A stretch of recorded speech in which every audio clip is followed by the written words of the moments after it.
Alright, so our final week of Halloween, as long as I can get this out during the last week of Halloween, is we are going to do a Goosebumps episode because I figured it wouldn't take as long to edit, so I can get it done before the month is over with, and because the one that I wanted to do I couldn't get done fast enough. So we are doing the first ever Goosebumps episode, which I did not know it was the first ever Goosebumps episode.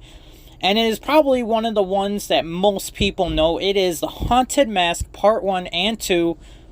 Just going to do them both at the same time because it's basically the same story. Not really much changes. There's not a whole lot different in the two episodes. So there's really no reason to do two separate ones for the same thing. Basically, the simple run. It's a simple episode. It's not a lot. Basically, it is a girl, Carly. Actually, before we get into the story, let us meet the cast, and then we'll get into it. So, we've got Catherine Long playing Carly Beth Cadwell. We got Colin Fox playing Tall Thin Man, which, he wasn't that thin, but, whatever. Catherine Short playing Sabrina Mason. Brenda Basnet playing Kat Cadwell. Wow, I'm having a hard time with those. Cody Jones playing Noah Cadwell. George Kinamis?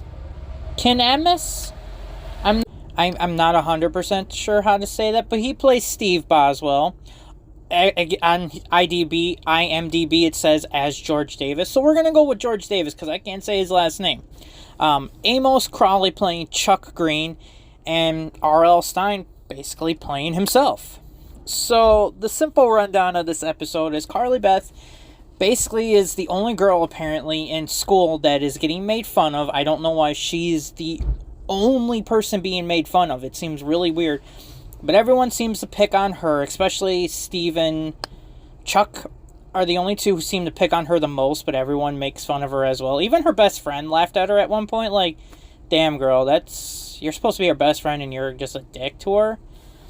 But everyone makes fun of her, so she's sick and tired of it. She doesn't want to be made fun of anymore. She wants to be the one who's doing the scares, not the scaredy cat. So they pass a pawn shop where I'm gonna go pawn shop because I can't say the freaking word. I don't know why I cannot say it, but it is not coming out of my mouth right now. So they see a bunch of masks there, and Carly Beth decides to go back there later, get herself a mask, and she sees these masks in the back, which the dude said, get anything from the wall. That is it. Do not go any further. And of course, kids in the 90s say, screw rules, we're breaking in further. So she ends up getting this little bit of a story about the masks and what they are, ends up stealing it, but throws the money in the dude's face, and he's like, nope, peace out. You can screw yourself, F off. You just screwed yourself. So she gets this mask, goes around scaring a bunch of people, getting exactly what she wants, but unfortunately the mask is starting to seep into her skin and becoming her own, which the guy told her, he warned her, he's like, hey, there's nothing I can do, this is now your face, you are SOL, girl, like, should have listened to me instead of just taking my mask and throwing money at my face, And so she's got to find something that symbols love, so her mom made this creepy, like, head-shouldered statue of her that shows that her mom loves her, but it's just creepy. It is a very creepy head, and then at one point it does talk to Chuck and Steve saying, help me. So very creepy overall. So she ends up having to go dig this thing up because she buried it in the graveyard. For what reason, I don't know. I guess the mask told her to do it. And why she's doing this is because the other masks, when she goes to the Tall Thin Man, these other masks are arising and going to her, asking her to join them, which, Jesus Christ, I'd be scared if I was a kid too. So she's got to run all the way to the cemetery, dig up this symbol of love, show it to these other masks to scare them, which, do they end up going back to the shop, or do they just float away and find someone else's face to get stuck on? Like, I have no idea. Like, it's just weird. And so she's able to get the mask off. She appreciates her mom more, loves life, apparently, like it was a life-changing experience. But yeah, Not a very in-depth episode, which I don't think a lot of the Goosebumps episodes were, in all honesty. I don't really remember. I remember some of them are just simple, basic ones, but as a kid in the 90s, like, these were our scary stuff, like this, and I think Afraid of the Dark was supposed to be scarier than Goosebumps, but I only watched a few back and forth. Like, I was more of a Goosebumps guy, because I also read some of the books, too, so which one is better, I couldn't really tell you. I haven't watched. I will say, the intro to Are You Afraid of the Dark is creepy as hell. Like, that whole intro is super creepy. The Goosebumps one isn't. I just enjoy the music, because it's just very nostalgic to me, but yeah, this one is like a classic Goosebumps. Most people from that era know this episode in particular. Like, there's a few episodes everybody knows, and this is like one of the top ones. This is like one of the better ones.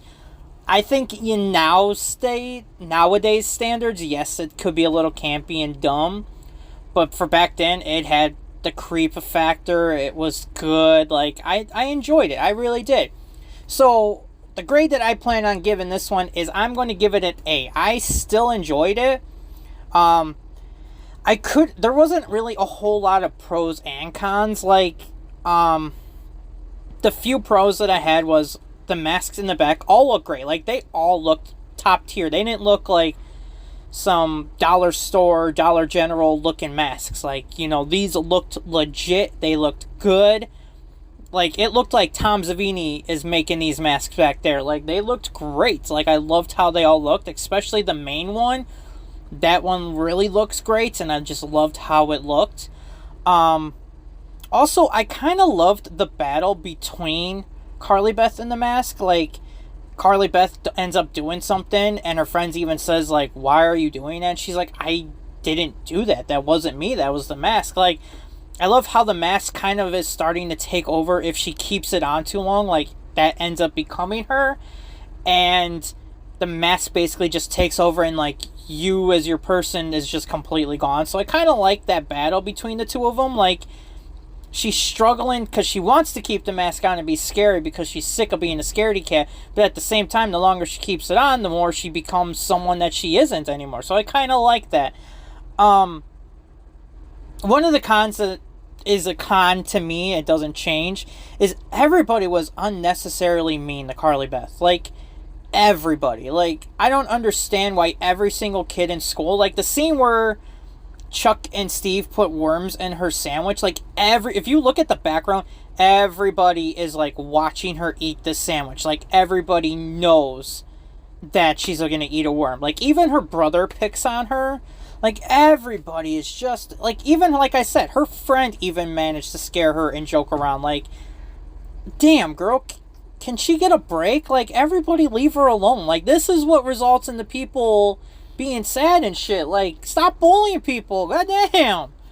So I'd say that was, like, the only major con that I had, because the other con is I wish I would have more of the backstory of the masks and stuff. Like, I know he says they were masks that he had. Like, he ends up having to take his skin off, and that's the old face that he has, and it ends up, like, decaying and becoming weird. Like, how do you... I get some of them, they look decayed, but some of them just look weird. Like, the one with the box gums looking face, and the main haunted mask. Like, that one doesn't look like a human face. That looks like a creature type of thing. So, I'd like to know more. Like, I know he gave a little bit of a backstory. It wasn't anything huge, but I would like a little bit more. I feel like that'd be great if we could get that. But that one's like a small nitpick. Jesus Christ, I cannot talk today. But yeah, that one's like a small gripe. Like, it's not the biggest thing. It's not a make or break to me, really. But yeah, overall, I really enjoyed this episode still. This is one I still remember, even when I watched it as a kid to now. Like, I still remember it. It's still great. I still enjoy it. And from what I can remember, it's probably one of my favorite Goosebumps episodes. I even like the second part of this, the Haunted Mask 2. But I don't think it's as good as this one, but it is nice to kind of go back and forth and watch that one and then this one. Like, they do work together as sequels, but yeah. And that will end our Halloween month. I know I didn't get a lot out for this month, but between working and trying to get these done editing-wise, it's just difficult to do that. Yeah, it's just hard to get them down. But I try to get them done as fast as I can. And for next month, I don't know what I'm going to do, or next week, or whatever I can get done. I don't know what I'm going to do next. If I'm going to do a show, I'm going to still work on the Arrow episodes. I'm still doing that one, so that one's not going away. But I don't know what movie I'll do next, but we'll see. Till then, I love y'all. Have a good day.